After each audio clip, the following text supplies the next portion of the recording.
신약성경 베드로전서 2장 9절부터 12절의 말씀, 축복의 통로가 되는 새해라는 제목으로 말씀의 은혜를 받기 전에 먼저 말씀을 봉독하겠습니다.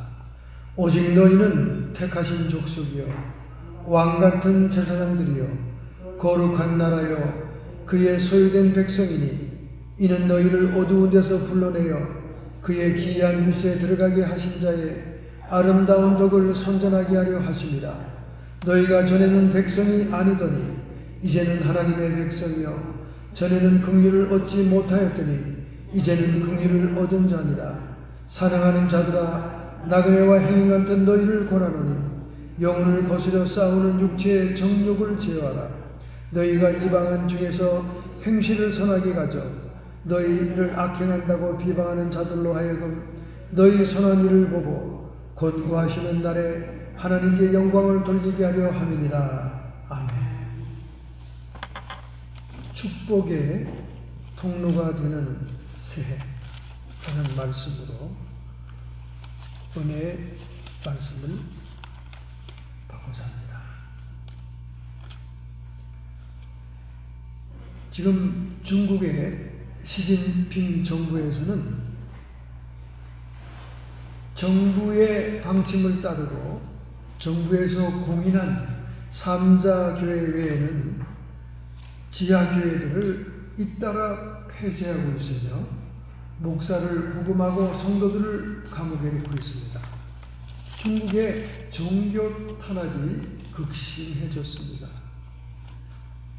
개신교들은 정말 하나님을 섬기는 교회들은 다 지하교회라고 얘기하는데 지하에 있다고 지하교회가 아니고요. 교회 간판을 걸지 않고 특정한 건물에서 비밀리에 모이는 교회들을 얘기합니다. 왜 그러면 그들은 정부가 공인하는 교회를 안 나가고 지하교회에 나가는가? 정부가 공인하는 교회는 모든 것이 정부의 통제 아래 있기 때문에 제대로 신앙생활이 진정으로 되고 있질 않아요. 그래서 당국의 탄압에도 불구하고 비밀 장소에서 예배를 드립니다. 그래서 이번에 성탄절 예배들도 비밀 장소에서 드리고 있다 하는 것이 미국의 뉴욕타임즈의 성탄절 보도였습니다. 그런데 뉴욕타임즈에 의하면 스완성의 수찬성의 성도인 청두시에 거주하는 구바오로 곡물 판매업자인데 이분이 성탄절에 자신의 추위 성약교회에서 예배를 드리기 위해서 몇 달 전부터 기다려왔다는 거예요. 그런데 이달 초에 정부에 의해서 그 교회가 폐쇄가 됐다는 것입니다. 성탄절 좀 못 지내게 된 거죠. 12월 초에 폐쇄가 된 거예요.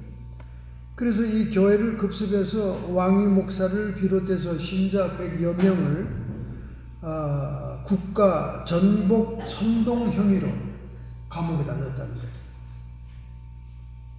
국가를 전복하는 선동 혐의가 있다는 거죠. 예배 드리고 이렇게 비공식 교회에서 예배를 드리니까 그렇게 죄명을 씌운 거죠.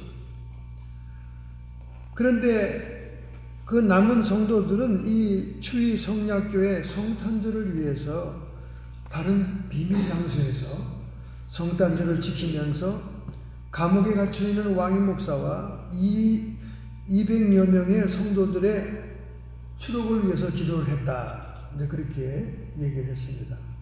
그들은 절대 포기하지 않고 비밀 SNS를 통해서 강둑이나 언덕이나 공원 이런 비밀스러운 장소로 옮겨다니면서 예배를 드리고 있다는 거예요. 비단 이 교회뿐만 아니라 시진핑 주석은 2012년에 자신이 중국을 집권한 다음부터 지하교회에 대한 강도 높은 탄압을 하면서 심지어 지상의 교회 건물도 폭파시키면서 이렇게 탄압을 하고 있습니다. 그리고 지하교회의 교회 건물을 뺏으면은 전부 다 불법 집회 및 모금 혐의로 적용해서 강제로 건물을 뺏어가지고 정부 기관에 사무실로 쓰고 있다는 거예요. 그래서 지난 9월에는 베이징 북경의 가장 큰 지하교회인 시온교회가 강제로 폐쇄가 되었다는 겁니다. 저는 역사를 통해 알고 있습니다. 기독교를 박해하고 기독교를 억압하는 정부는 반드시 붕괴됩니다. 망합니다. 그러니까 이 시진핑 정부가 자꾸 지금 망한다는 소문과 망한다는 얘기가 얼마나 많이 학자들을 통해서 나오는지 몰라요. 제가 보니까 저는 경제적인 건 다른 건 잘 모르니까 이 시진핑이가 기독교를 엄청나게 탄압하는 걸 보아서 이 정부가 곧 망해겠구나 하는 것을 생각하고 있습니다. 지금 중국에는 약 6천만 명의 기독교인이 있어요. 6천만 명. 이 6천만 명이 주로 지하교인들이 거의 3분의 2가 된다는 거예요. 6천만 명 중에. 그러니까 공인된 정부가 공식적으로 인정한 교회는 거의 3분의 1 정도밖에 안 나간다는 거예요. 이런 탄압당하는 우리 믿음의 형제들을 위해서 여러분의 기도의 범위를 넓혀야 됩니다. 이제 여러분이 집에서 기도하거나 가정예배 드리거나 할 때마다 중국에 탄압당하고 고통하는 우리 믿음의 형제들, 특별히 북한은 말할 것도 없지요. 극심한 노동과 극악한 환경 속에서 기독교인은 죽지 못해 사는 정도의 그런 탄압 속에 있습니다. 우리는 금년 한 해 첫 해부터 기도의 시간에서 기도의 범위를 넓혀 나가야 돼요. 여러분의 기도의 수준이 올라가는 거예요. 내 새끼, 내 자식, 내 가정, 나 그것만 기도하는 때는 이제 지났어요, 여러분. 이제 좀 철들어야지 신앙이. 떡이 필요한 친구를 위한 중보기도 수준으로 올라가야 됩니다. 그 다음에는 이제 재반전 기도, 최대의 좋은 수준으로 올라가야 재반전 기도로 올라가야죠. 누가복음 18장에 재반전 기도는 나를 참수하는 마귀의 올무를 깨뜨릴 뿐만 아니라 내가 전도할 때 온들, 내가 복음을 증가하는 그 가정들마다 있는 묶임이 무엇인지를 파악해서 재반전 보좌에 나가 기도드리는 가장 높은 수준의 기도를 여러분이 드려야 될 줄 믿습니다. 할렐루야. 자, 오늘 우리가 읽은 본문 베드로전서 2장 9절부터 12절은 정말 기가 막힌 말씀이죠. 베드로 사도가 아니고는 이런 성령의 깨달음을 받을 수가 없을 만큼 귀한 말씀입니다. 오직 너희는 택하신 족속이요 왕같은 제사장들이요 거룩한 나라요 그의 소유된 백성이니 이는 너희를 어두운 데서 불러내어 그의 기이한 빛에 들어가게 하신 자의 아름다운 덕을 선전하기 위함이다. 여러분과 제가 하나님의 소유된 백성으로 택함을 입은 것은 영혼들을 위해 전도하고 복음을 증거하기 위해서 그렇게 했다는 거예요. 나만 구원받는 차원은 하나님이 기뻐하지 않아요. 나 외에 내가 관계하고 있는 사람들, 내 이웃들 가운데 잃어버린 영혼들을 아름다운 덕을 선전하라. 너희가 전에는 백성이 아니더니 이제 하나님의 백성이요 전에는 긍휼을 얻지 못하였더니 이제는 긍휼 얻은 자이다. 여러분과 제가 흑암 속에 방황할 때 긍휼을 불쌍히 여김을 얻지 못했지만 이제 불쌍히 여김을 얻은 자들이니까 여러분의 주변에 아직도 흑암 속에 있는 자들을 불쌍히 여겨야 되는 거예요. 불쌍히. 관용하는 마음을 가져야 되고 사랑하는 마음으로 복음을 가져가야 된다고 말이에요. 여러분, 우리가 복음을 증거할 상대의 마음을 여는 길은요 사랑밖에 없습니다.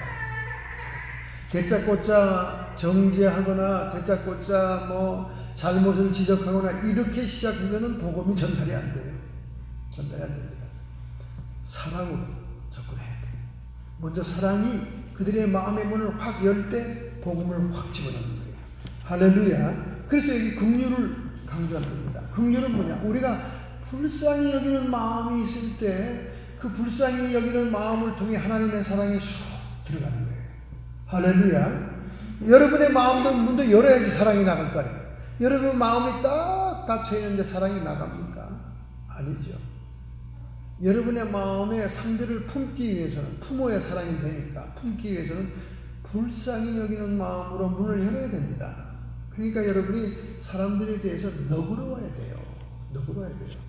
그 사람이 신앙에 철이 들지도 않고 신앙이 뭔지도 모르는데 무조건 때리고 비판하고 하면 그건 관용이 부족한 거예요. 여러분의 마음을 불쌍히 여기는 마음을 가질 때 사랑이 나가게 됩니다. 문이 열리면서 여러분이 문이 먼저 열려야 되죠. 사랑이 나가고 상대의 마음도 열릴 때 하나님의 사랑이 전달되면서 따라서 복음이 들어가는 겁니다. 할렐루야. 사랑하는 자들아, 나그네와 행인 같은 너희를 권하노니 영혼을 거스러 싸우는 육체의 정욕을 제하라. 우리는 신년초가 되면 나의 본질을 알아야 돼요. 나는 나그네와 행인 같은 사람이에요. 이 세상에 영원히 정착하지 않습니다. 나그네와 행인이라는 마음을 먹으면 여러분이 세상의 정욕을 가질 필요가 없어요. 세상 것에 집착할 필요가 없어요. 세상 물건은 다 쓰다 보니 일장춘몽입니다. 여러분이 굉장히 꼭 사고 싶어서 막 귀하게 했던 옷들 지금 옷장에 먼지 뒤집어 쓰고 있고요. 여러분이 이거 없으면 절대 안 될 것처럼 방방 뛰면서 산 전자제품 쓰지도 않고 선반 위에 있고요. 세상 것은 다 지나가는 것뿐입니다. 제가 여러분과 제가 나그네와 행인 같다. 그렇게 생각해요. 여러분이 막 그로소리를 마음껏 다 보지 않으면, 코스토 가서 물건을 다 사지 않으면 못 살 것 같지만 여러분 한번 아무것도 사보지 말아보세요. 옛날에 다 사던 때하고 아무것도 안 사던 때하고 별 차이가 없어요. 별 차이가 없다니까. 그러니까 우리가 없다 하는 것은 자기만을 위해서 써서 없는 거예요. 남들에게 구제하고 남들에게 나눠줄 수 있는 사람은 자기 것을 근검절약하기 때문에 여유가 있는 거예요. 그러니까 목사님 그런 소리 하지 마세요. 난 구제할 수도 없고 누구를 신경 쓸 경향이 없습니다. 천만에요. 여러분만을 위해서 쓰기 때문에. 여러분을 위해서 쓰지 않는다면 능히 다른 사람을 도와줄 수 있어요. 여러분의 어려운 삶을 살 수 있습니다.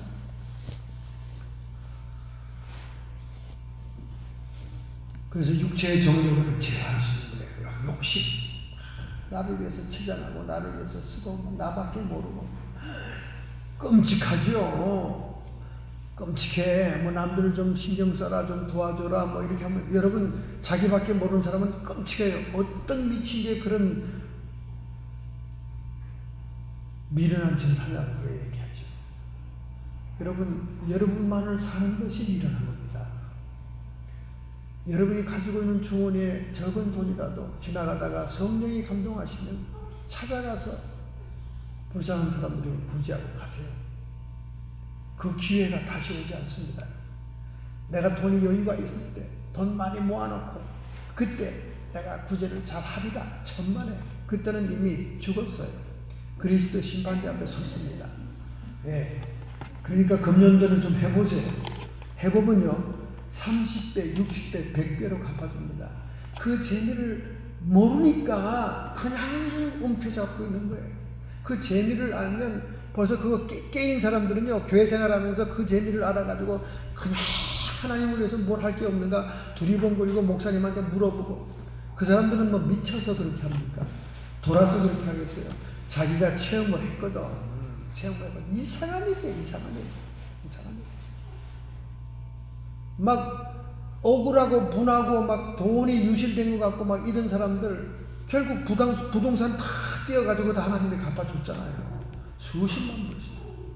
제가 어제 그저께 친구분을 만났는데 아이고 그분이 평소에는 거지 행색을 하고 다니고 평소에는 어딥니까 구세군에 가서 외투를 사 입고요.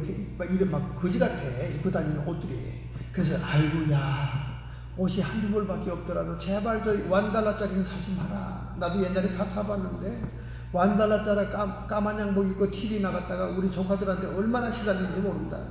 아이고 삼촌 그거 우리 지난번에 가라지 세일할 때 갔다 산 거지. 그러더라고. $1짜리 까만 양복. 근데 또 그게 누가 담배 피면서 입었던 양복이 이렇게 야같은 맡아보면 담배 냄새가 확 나요. 근데 까만 양복이 또 너무 그때 필요해가지고 완달라주고 산 거예요. 그걸 입고 TV 나가 설교하니까 조카들이 아우성을 치는 거예요. 다시는 입지 말라고. 근데 아마 집에 아직도 그게 있을 거예요. 안 버려. 그런데 이 남루한 옷을 입고 왔다 갔다 하던 사람이 두 집 부동산에서 얼마나 많은 돈을 내는 게 백만장자가 됐더라고요. 어제인가 그제 만났는데 나보고 목사님 보자마자 그로스리를 사주겠다고 막 카트를 끌고 막 들어가는 거예요. 막 세이프웨이로. 아이 됐어. 나 그렇게 뭐 식품을 좀 담아줄 정도로 그렇게 비참하지 않으니까 됐어. 그냥 오늘 밥이나 같이 먹어. 제가 긋고 말려서 막 들어가자는 거예요. 보니까 막 옛날하고 몰골이 달라졌어. 집 두 채를 팔았으니 집값이 막 공중으로 뛰었을 때 두 채를 팔았으니 아마 캐시로 100만 불은 가지고 있을 겁니다. 얼마나 그냥 기운이 나가지고 팔팔 뛰는지. 옛날에는 맨날 구부정 해가지고 구세군이나 드리프티 또는 뭐 굿윌리에서 옷을 입어가지고 맞지도 않아. 이게 커. 구부정 해가지고 이렇게 다니는 사람이 이번에 보니까 막 바짝바짝 빛나. 막 돈이 도는가 봐. 바짝바짝 빛나. 그래서 재밌는 얘기 많이 하고 같이 있다고 하는데, 없을 때 막 양로원 다니면서 막 노인들을 갖다가 위로하고 찬송 불러주고 막 이렇게 다니니까 하나님 그걸 다 기억하시는 거야. 그래서 부어주시는 거예요. 노년의 축복을 주는 거야. 그 불쌍하고 외로운 노인들 양로원마다 다니면서 피아노 연주해주고 찬송해주고 하니까 그 뭐 돈 없어도 하는 거니까 그거는 돈 없어도 하는 거잖아요. 그러니까 그러고 다닌 거예요. 그러니까 하나님이 그 노년을 편하게 해주려고 30배, 60배, 100배로 갚아준 거예요. 집 두 채가 있었는데 한 채는 돈이 폐문을 낼 수가 없어 허크로즈를 했어. 자기가 살고 있는 집 말고 렌트를 준 집은. 그래서 그냥 버렸어 집을. 그런데 어느 날 은행에서 전화가 온 거야. 이거 아무도 안 가져가니까 네가 도로 가져가라 그러더래. 도로 가져가. 그 도로 그걸 또 가져왔어. 그래가지고 그걸 막 숨 넘어가듯이 그걸 페이먼을 조금씩 이제 은행에서 봐줘서 해가지고 해놨더니 그게 가장 피크가 될 때 얼마나 내기고 팔아났는지 말이죠. 그러니까 하나님의 일을 하면요, 여러분이 영적으로 똑똑한 인간이면 하나님이 어떻게 복 주시는 줄 알아야 돼. 여러분 복 받으려고 눈이 반짝반짝하고 토정 비결 보고 다 하잖아요. 별거 없어요. 그저 돈이 없으면 없는 대로, 있으면 있는 대로, 적으면 적은 대로 주님의 뜻을 행하면 되는 거예요. 구제하고 의를 행하고 다른 사람을 위해서 헌신하면 하나님이 얼마나 갚아주실지 몰라요. 그거를 경험하고 아는 사람들은 계속 교회에서 그 혼자 복 받고 있는 거예요. 막 비밀로 복 받고 있어. 그 남들은 그 이해를 못해. 아니 도대체 멀쩡한 돈을 왜 남을 줘? 멀쩡한 돈을 이해를 못하는 거예요 도대체. 자, 이해하는 해가 되시길 바랍니다. 자, 그러면 우리가 축복의 통로가 되는 길이 뭐냐? 12절 하반절입니다. 너희 선한 일을 보고 권고하시는 날에 하나님께 영광을 돌리게 하려 하십니다. 너의 선한 일을 보고, 여러분과 제가 평소에 하나님의 뜻을 따라 선한 일을 해야 된다는 거예요. 그 선한 일을 여기 한다는 게 자기 것만 챙기고 자기 것만 식료품 사고 자기 것만 먹고 자기 옷만 사고 하는 게 선한 일이겠어요? 적어도 여기서 선한 일은 뭐냐? 제데카입니다. 제데카. 구제하고 의를 행하고. 유대인들은요, 교육열이 굉장히 높아요. 부모들이. 그렇기 때문에 그들이 미국 인구의 2%밖에 안 되지만은 연방 상원 의원 11%를 차지하고 있고, 연방 대법관의 3분의 1이 유대인이고, 마이크로소프트를 공동 창업한 스티브 발머, 인텔의 앤디 그로브, 페이스북의 마크 저커버그, 구글의 세리게이 브린, 오라클의 레리 앨리슨 모두 유대인이에요. 지금 IT 기업에 다 CEO들이 다 유대인이야. 아니 왜 그렇게 돼 도대체 유대인들이? 인구는 적은데. 노벨상 수상자의 23%가 유대인이야. 아이브리그 명문대학의 학생이 21%, 아이브리그 명문대학 총장이 50%, 교양학당 지휘자가 33%, 아카데미상 수상한 감독이 37%, 포브스 비즈니스 잡지에 400대 부자 가운데 31%가 유대인. 아니 도대체 유대인 이 가만히 보면 이 성격이 이상하고 좀 이상한 사람들인데 어찌 이렇게 축복을 받아? 아니 자녀 교육이라면 한국 부모들은 유대인 못지 않는데 얼마나 한국 부모들이 극성입니까? 애를 갖다 하루 종일 뺑이 치잖아요. 종일 학교 끝나고 무슨 학원, 주산학원, 계산학원, 뭐 피아노 학원, 뭐 체육 학원까지 있고 뭐 별 학원을 다 뺑이 쳐서 밤 10시가 넘어서 돌아오잖아요. 애들이. 아니 교육열이라면 한국 부모들이 뒤져요? 안 뒤집니다. 그 유대인은 왜 그런가? 유대인은 체데카를 행하기 때문에 그래요. 체데카가 뭡니까? 체데카. 제가 여러 번 설명했죠. 체데카. 고넬로의 가정에 천사가 왔습니다. 기도하는 고넬로에게 천사가 뭐라고 그랬습니까? 너의 기도와 구제가 하나님께 기억한 바 되어 오늘 내가 너에게 하나님 말씀을 전하러 왔다 하고 천사가 나타나잖아요. 여러분 하나님이 기억하는 건요 제일 중요한 게 두 가지입니다. 여러분의 보좌 기도와 하나는 여러분이 구제하는 거. 그게 ጼ데카예요. ጼ데카. 자선과 자비를 베풀고 구제하는 거. 그게 ጼ데카라니까. ጼ데카. 그런데 이 ጼ데카가 의롭다는 의와 똑같은 단어예요. 그래서 고넬로는 의로운 자다 그런 거예요. 구제를 하기 때문에. 마태복음 25장 끝절에 가보세요. 예수 그리스도의 심판 때 뭘 가지고 심판해요? 천국 들어갈 백성 양과 염소를 뭘로 구분해요? 네가 내가 병들었을 때 찾아왔느냐? 내가 입을 옷이 헐벗었을 때 네가 옷을 주었느냐?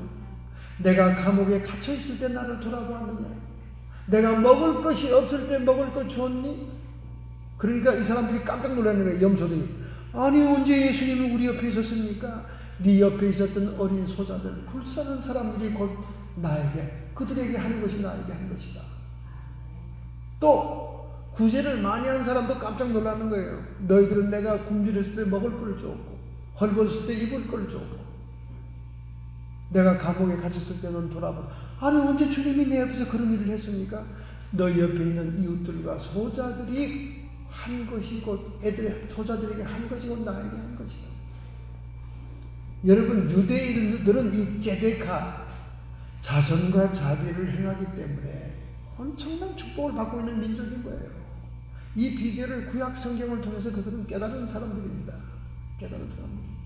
여러분 자식을 키울 때 경쟁에서 이겨야 된다. 너만 정신 차려라. 뭐 네 도시락 너나 먹으면 절대 안 된다. 뭐 그냥 한국 부모들은 그렇게 가르치잖아요. 남 생각할 거 없대. 오직 네가 잘 서고 네가 잘 돼야 된다. 그냥 우리 한국 애들은 주변 학생들은 돌아보지 않고 경쟁하고 서로 다투고 싸움박질하고 어릴 때부터 싸움만 배우는 거예요. 같이 공존하는 걸 못 배웁니다. ጼ데카가 없어요. 유대인 부모의 극성스러운 교육열과 한국 부모 유대인보다 더한 유대인 부모들이 하루 종일 학원 보냅니까? 안 보내요. 한두 개는 보내겠지. 근데 한국 부모는 더 유대인보다 극성스러운데 왜 한국은 저렇게 어려워? 지금 왜 저렇게 좀 위기에 있어? ጼ데카가 없기 때문에. ጼ데카 자선과 자비가 없기 때문에. 의를 행하는 오늘날 계신 기독교인들이 얼마나 이것이 없습니까? 그러니까 기복신앙이라 그러는 거야. 자기밖에 모르는 신앙. 주님 나에게 투시옵소서. 내 새끼 으뜸가게 해주옵소서. 주여! 맨날 그 기도만 하니까 하나님이 줄 게 없어. 줄 게 없다니까. 유대인들한테 배워야 돼. 유대인들은 이 토라 율법을 가지고. 그러니까 IT 기업의 모든 CEO들이 다 유대인이 되니까. 그러니까 미국 경제가 누구에 의해서 지금 움직이고 있는 거예요? 유대인들이. 저 연방중앙은행 그 주인 CEO도 다 유대인이야. 여러분, 축복만 바라지 마시고 신년 새에 축복이 오는 통로를 열어야 됩니다. 그래서 우리는 금년도에 선한 탈바꿈을 해야 돼요. 탈바꿈. 통로가 정화되어야 됩니다. 통로를 정화하기 위해서는 마음과 생각을 정결하게 해야 됩니다.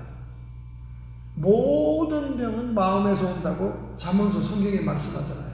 모든 병은 뼈꼬리 쑤시는 병도 마음에서 온다는 거예요. 여러분의 생각에서. 그러니까 여러분 금년도에는 생각과 마음을 바꿔야 돼. 부정적인 생각을 떨쳐버려야 돼. 염려와 걱정을 떨쳐버려야 돼. 그거 가지고 있으면 병만 생기는 거야. 병만. 네? 병만 생기는 거야. 지난주에는 우리가 중매 한번 했다가 곤욕을 치렀습니다. 곤욕을 치르니까 사모가 하루 온종일 집에 누워 있었어요. 몸이 굳어가지고 신경 쓰고 마음이 아파가지고. 그 마음 쓸 거 없어요. 제가 자꾸 털어내라는 거예요. 그 신경 쓰고 생각하니까 그쪽에 해방하는 마귀가 공격을 하는 거예요. 여러분이 자꾸 그 사람에 대해서 말을 하면 그 사람에게 씌어있는 마귀가 공격을 합니다. 여러분. 마음과 생각을 변화시켜야 돼요. 부정적인 마음을 긍정적으로 마음을 하세요. 아이고 목사님 맨날 뭐 잘된다 좋다 그렇게 마음을 위해서 거짓으로 일하면 됩니까? 아니에요. 왜 그렇게 하라고 그럽니까? 부정적인 마음은 여러분에게 질병만 갖다 줘요. 면역체제를 떨어뜨리고 여러분 아프게 하는 거예요. 부정적인 마음은 떨쳐버려요. 먼지 털듯이 떨쳐버리고 긍정적인 마음을 가져야 돼요. 믿음의 세계라는 것은 긍정의 세계입니다. 왜? 믿음은 두려움의 반대말이에요. 두려움과 염려는 부정적인 생각이거든. 그러니까 믿음이 있는 여러분이라면 우리는 긍정적인 생각을 해야 돼요. 왜 우리가 긍정입니까? 하나님이 계시니까. 결국 하나님이 우리를 도와주시니까. 결국 하나님께 소망이 있으니까. 우리는 긍정적인 마음을 가져야 된다는 거예요. 마음과 생각을 바꿔야 됩니다. 두 번째, 말도 바꿔야 돼요. 이간질하고 형제를 비방하고 성도를 막 헐뜯는 그런 말을 버려야 돼요. 이 성경에 다 나와 있잖아요. 그런 말을 하고 거짓말하고 하는 자들은 천국에 못 간다고 써 있잖아요. 요한계시록에. 말도 바꿔야 돼요. 말도 교양 있게, 말도 상대방을 격려하는 말, 용기를 주는 말, 이렇게 인정하는 말, 좋은 말을 해야 돼. 너희의 말로 너희가 얽히느니라. 너희 말이 너희를 결박시키느니라. 잠언서에 나오잖아요. 누에고치가 입에서 나오는 실로 지 몸을 똘똘똘 감다가 결국은 꼬치 속에 자기가 갇히잖아. 여러분도 그럴 때가 얼마나 많아요. 괜히 기분과 감정이 일어나가지고 뭐 해줄게 하고 약속하면 그 약속 때문에 그냥 돈은 없지 약속은 했지 사다 줘야 되겠지. 얼마나 곤욕을 치렀습니까? 말이 주책이야. 말부터 나가. 지금 제가 말로 약속한 것이 지금 한두 가지가 아니라서 다음 주일날 그걸 사가지고 가려고 지금 생각하니까 지금 돈이 많이 들어. 아이고 걱정하지 마세요. 심장이 좋은 양 내가 아니까 사다 드릴게. 약 사다 드린 것도 약속했지. 말로 약속을 해가지고 지금 내가 아이고 돈이 꽤 들어가게 생겼네. 이것저것. 왜? 처음 약 살 때는 무슨 약인지 암만 설명해도 못 알아들어. 그래서 카톡으로 사진을 찍어 보내도 노인네들은 못 알아봐. 아우 내가 사갈게 걱정하지 말고. 자기 동네 옆에 세이브마켓, 세이프웨이, 월마트에 다 있는 약인데도 몰라 못 사. 뭔지 몰라 못 사. 그러니까 답답하니까 내가 사갈게.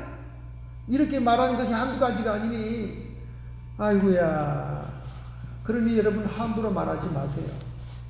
함부로 말하지 마세요. 나쁜 말도 하지 말고 미리 약속도 하지 말고 말을 바꿔야 돼.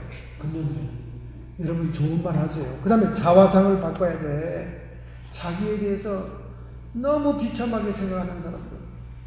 어떤 가정에 가니까 하늘의 것을 생각하지 않고 땅의 것만 생각하니까 우울증이 온 거야. 여러분 우리가 하나님 나라를 바라보세요. 미래의 소망을 바라보면 우울증이 올 새가 없어. 그런데 땅의 것을 바라보는 아이고 자식들은 내 말 안 듣고 다 떠나가지. 아이고 남편은 일찍 죽었지.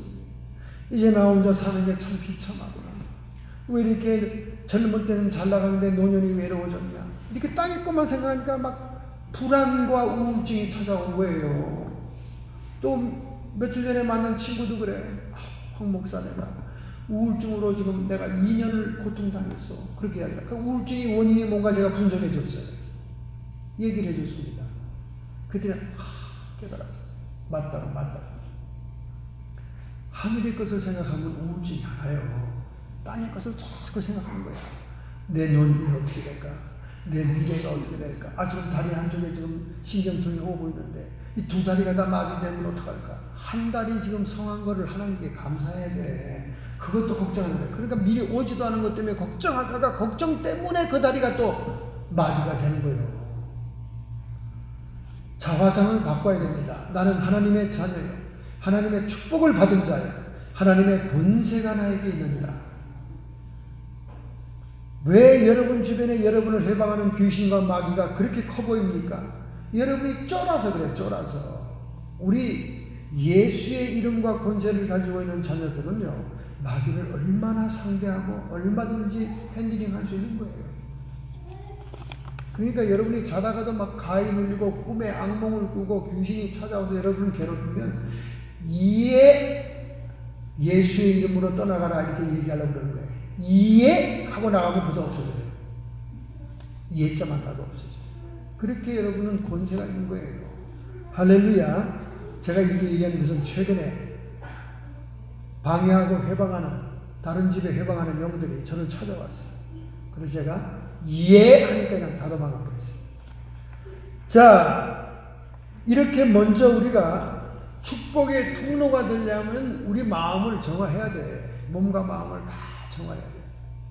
최근에 제가 하나님으로부터 명령을 받았어요. 신학대학 안에 사명의 길을 가고자 하는 자들의 영혼을 정화시켜라 하는 명령을 받았어요. 그래서 계속 그들의 영들의 문제를 놓고 하나님께 기도하는데 얼마나 복잡한지, 얼마나 시급한 일이 많은지, 아직 그런 영들이 그들에게 붙어 있으니까 교만하기 짝이 없고 자기 자랑밖에 하는 게 없고 남들에게 양보 안 하고 와서 맨날 틱거거리고 싸우고 뭐 불평 불만이 많고 이런 거예요. 그 영들이 자꾸 여러분 옆에서 막 바람 붙이게 된 거야. 그리고 자기 성격보다 더 월등하게 지랄들을 하고 하는 게 다 귀신의 역사예요. 그러니까 이런 것들이 나가서 사명을 감당하면 마귀만 전파하지 성령이 역사 되겠어요? 그러니까 하나님이 너무 시급하니까 그들의 영혼을 정화시켜라. 그래서 계속 하나님께 기도하면 그들의 비밀을 가르쳐주면서 그들에게 역사는 억압하는 영들을 보여주면서 하나님이 계속 저의 마음을 막 조급하게 만들고 막 기도가 막 매달리게 하고 그것 보니까 더하죠. 보니까 문제가 심각하잖아요. 더합니다. 잠언서 20장 27절 사람의 영혼은 여호와의 등불이라 사람의 깊은 속을 살피느니라. 할렐루야. 성령 받은 여러분의 영혼과 저의 영혼은 하나님 손에 들려진 등불과 같아서 다른 사람을 위해서 기도하게 되면 다른 사람에 있는 깊은 속을 살핀다는 말이에요. 다른 사람에 있는 깊은 영혼의 문제를 알게 된다 그 말입니다. 얼마나 우리가 사명인 겁니까? 그런데 이런 영적인 깊은 문제를 해결하지 못하는 사역자들은 얼마나 답답합니까?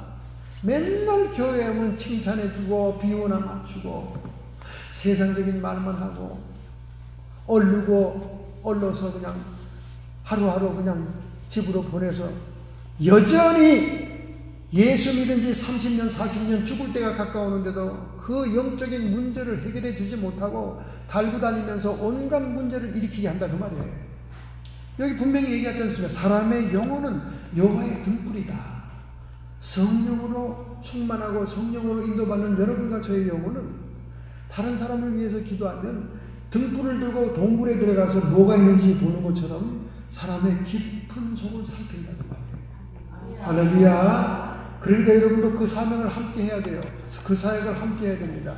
사역자들이 대부분 이 사역을 못하고 있기 때문에 겉사람만 치장하다 끝나는 거예요. 얼마나 한심하고 답답합니까? 여러분 이 속사람을 하나님의 치유하는 통로가 되지 못한다면 그건 사명자가 아니에요. 사명자. 마태복음 10장, 누가복음 10장에 그러잖아요. 너희들이 복음을 전하기 위해서 네 집에 들어가든지 그 집에 축복을 빌어주어라. 그 집에 평안을 빌어주어라. 그러니까 사람들이 무대뿐 그냥 말로만 하면 되는 줄 알아. 그게 그 뜻이 아닙니다. 그 가정을 복음으로 전도하기 위해서는 복음이 필요한 이유를 찾아라고 말이에요.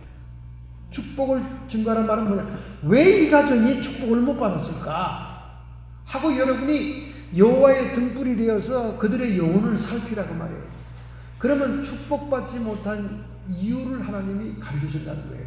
흉악의 결박이 있고 저주의 멍해가 있고 조상들의 해결되지 않은 죄악이 있고 자신의 해결되지 않은 죄악이 있고 이런 죄악들을 등불이 비춰서 발견한다는 거예요. 그래서 그 문제에다가 하나님의 복음을 딱 붙여서 전도를 해야 전도가 들어가지.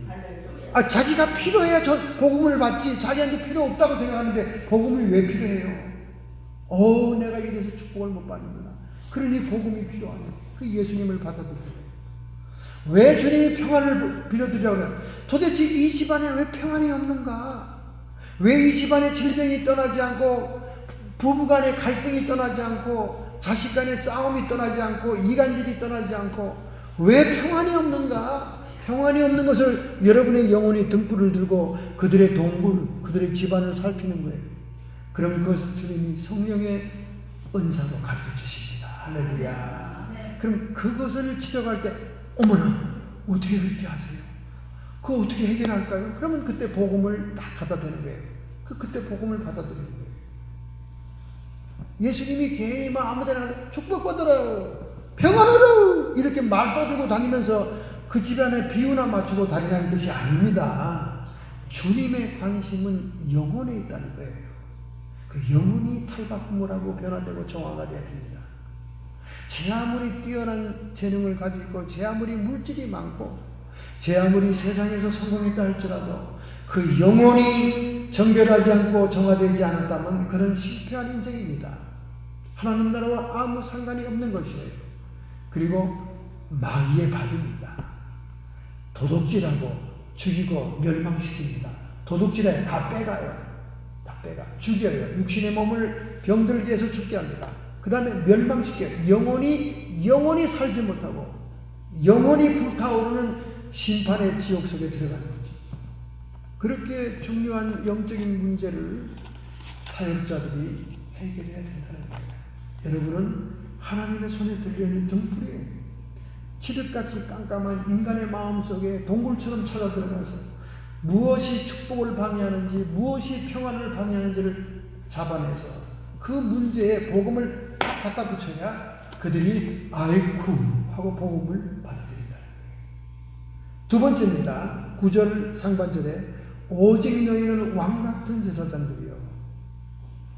이 왕같은 제사장이라는 우리의 정체성을 밝혀주는 이 말씀은 위대한 말씀이에요. 위대한 말씀. 목사님, 그렇게 공중했던 왕같은 제사장 그런 얘기보다는 지금 아파트비가 비싸요. 그렇게 하는 사람들이 많죠. 지금 샌프란시스코 아파트는요, 전국에서 최고로 비쌉니다. 원베드룸이 3,560달러입니다. 평균. 원베드룸이 3,560달러. 미국에서 1등이에요. 렌트비가. 그럼 투베드룸은 얼마냐? 4,720달러. 이야. 그러니 인컴이 적은 사람들은 텍사스로 아리조나로 딴 동네로 지금 이사 가느라고 눈이 뻘겋습니다. 이 돈 내고 어떻게 살겠어요? 원베드룸이 3,560달러. 투베드룸이 4,720달러. 그럼 두 번째로 미국에서 비싼 데는 어딘가? 마운틴 뷰. 마운틴 뷰에 구글이 있죠? 마운틴 뷰에 IT 기업이 많이 몰려있지 않습니까? 마운틴 뷰 렌트가 미국 전체에서 2등 간다는 거예요. 우리가 그런 동네에 살고 있으니 제가 오늘 왕같은 제사장하고 정초에 얘기를 해도 그냥 뒷전에 아이고 우리 목사님은 또 하늘에 뜬구름 잡는 얘기 하는구나 하시는데 이 왕같은 제사장이 보통 얘기가 아닙니다. 축복의 통로의 그 역할이 뭐냐? 택하신 족속이여 거룩한 나라여 소유된 백성으로서 아름다운 덕을 선전하는데 그 덕을 우리가 어떻게 선전하느냐? 왕 같은 제사장으로 선전한다는 거예요. 그럼 여기서 왕은 뭡니까? 왕은 권세가 있는 사람이에요. 우리가 권세가 회복이 됐다는 겁니다. 할렐루야. 하나님은 창세기 1장 26절 27절에 남자와 여자를 창조하시고 하나님의 형상대로 창조하시고 복을 주시사 생육하고 번성하라 땅에 충만하라 땅을 다스리라 땅을 정복하라 축복을 줍니다. 권세를 줬어요. 이건 뭡니까? 우주 만물 속에 인간을 왕으로 창조한 거예요.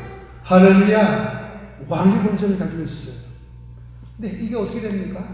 아담이 뺏기잖아요. 마귀한테. 마귀가 가지고 있던 이 왕권을 예수님한테 팔아먹으려고 그러잖아요. 나한테 전만해라. 천하 만국의 영광을 너에게 주리라. 왕권을 뺏겼다니까 아담이. 마귀가 가지고 있다니까. 이 권세를 마태복음 20장 마지막 부분에 예수님이 승천하면서 모릅니까? 두 손을 탁 뜨고는 하늘과 땅의 모든 권세를 내가 가졌으니 볼지어다 세상 끝날까지 너희와 함께 있으리라. 이 왕같은 권세를 회복한 자가 예수님이에요. 그런데 하나님이 아담에게는 땅의 권세만 주었잖아요. 땅을 정복하라, 땅에서 번성하라, 땅을 다스리라, 땅을 정복. 근데 예수님에게는 하늘의 권세까지 준 거예요. 하늘과 땅의 권세를 내게 주셨으니. 할렐루야. 그러니까 예수님의 권세를 우리가 인용하고 예수님의 권세를 의지하면 땅의 문제만 해결되는 게 아니라 하늘의 영적인 세계의 문제도 해결된다 그 말이에요. 그러니까 모든 흑암의 세력, 귀신, 영들, 악한 영들이 다 울고 쫓기 가잖아요. 이런 권세가 회복된 성도를 왕같다 그렇게 얘기하는 거예요. 할렐루야. 그럼 두 번째 제사장의 의미는 뭐냐? 제사장은 예배를 회복하고 죄사함을 받게 하는 사람입니다. 그래서 그는 하나님께 섬겨요. 피 흘리는 제사를 하면서 섬깁니다. 그리고 하나님의 음성을 들으면 순종해요. 그 다음에 또 자기가 또 희생하잖아요. 백성들을 위해서. 그러니까 제사장은 권세를 선포하는 분은 왕인데 제사장은 섬김과 순종과 희생이 있어야 된다는 거예요. 대개 신학생들이나 하나님의 사역을 시작하는 사람들이 무슨 그 직분을 벼슬로 알고 있습니다. 그것은 제사장 직분이에요.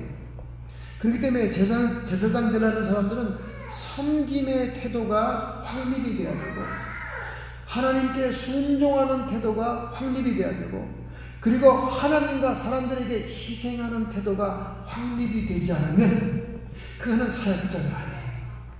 그거는 예배를 인도할 자격을 갖출 자가 아닌 것입니다. 그것이 제사장의 임무입니다. 출애굽기 19장 5절 6절에 말씀합니다. 세계가 다 내게 속하였나니 너희가 내 말을 잘 듣고 내 언약을 지키면 너희는 열국 중에 내 소유가 되겠고 너희가 내게 대하여 제사장 나라가 되며 거룩한 백성이 되리라. 이 말씀은 먼저 이스라엘 백성들에게 축복의 말씀으로 한 것입니다. 그러나 사실은 그들이 우상을 숭배하고 하나님을 불순종하고 패역하게 됨으로 인해서 그들은 환난을 당하고 이방인들에게 정복당해서 포로 생활하다가 다시 귀환하게 되고 그렇게 회복하게 되고 이제 마지막 주님 오시기 직전에 이스라엘의 회복의 역사가 일어납니다. 예수님을 메시아로 인정하는 회복의 역사가 일어나요. 그 전까지는 이방의 백성들이 이 축복을 누린 거예요. 이방의 백성들이 이 제사장 나라의 축복을 누린 거예요. 그래서 세계 역사를 보면 복음이 독일에 들어가면 독일이 부강한 나라가 돼요.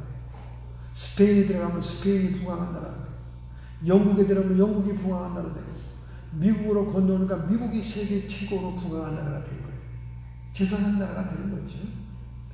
오늘 여러분도 저도 마찬가지입니다.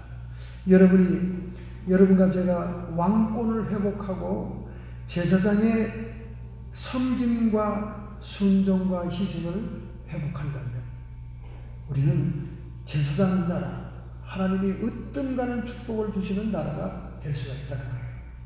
할렐루야. 신년새에 우리의 몸과 마음을 정결하게 하고 흑암의 세력, 악의 세력, 모든 저주의 올무와 결박들을 끊어내므로 인해서 우리가 마음껏 하나님의 축복과 평안을 빌어드리는 통로가 되는 줄은 믿습니다. 그리고 내 자신이 먼저 왕같은 권세를 회복하고 제사장으로서 성민과 순종과 희생을 회복할 때 우리는 이 땅에서 남은 생애 동안 하나님의 사명을 감당하고 남들에게 축복의 통로가 되고 남들에게 평강의 통로가 되는 하나님의 사명자가 될 줄로 믿습니다. 이것이 하늘나라의 기업과 미래의 산업이고 상받을 조건입니다. 멸류관 받는 인생 되기를 주님의 이름으로 축원합니다. 여러분의 가슴에 손을 얹으세요. 여러분의 아픈 부분에 손을 얹으세요. 하나님, 저희들은 미급하고 부족한 채로 새해를 맞이했습니다. 그러나 오늘 베드로 사도를 통해 주신 성령의 말씀을 통하여 우리가 축복과 평안의 통로가 되기 위해서 나 자신을 정결케 해야 되고 그리고 왕같은 제사장으로서 왕의 권세를 회복하고 제사장의 섬김과 순종과 희생을 회복하고 오늘 하루를 완전히 하나님의 쓰임받는 축복의 통로가 되게 하옵소서. 이렇게 결단하는 성도들을 지금 이 시간 주님의 축복 한 손 내려 주실 줄로 믿습니다. 제사장 나라가 되게 주시옵소서. 모든 자들이 하나님 나라의 큰 자가 되게 주시옵소서. 성도의 육체와 몸의 역사는 정신의 역사는 모든 질병들은 이 시간 그 고통과 아픔을 가지고 쫓김받고 떠나가며 치유함이 임할지어다. 하나님 영광 돌립니다.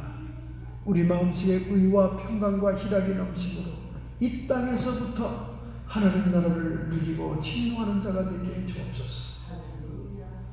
악한 마귀 사탄 귀신의 세력들아 더 이상 금년 한 해 우리를 미혹하고 회방하며 방해하지 못할지어다. 형통의 축복이 임할지어다. 주 예수님의 이름으로 축복합니다. 영광받아 주시옵소서. 예수님의 이름으로 감사하며 기도드렸사옵나이다.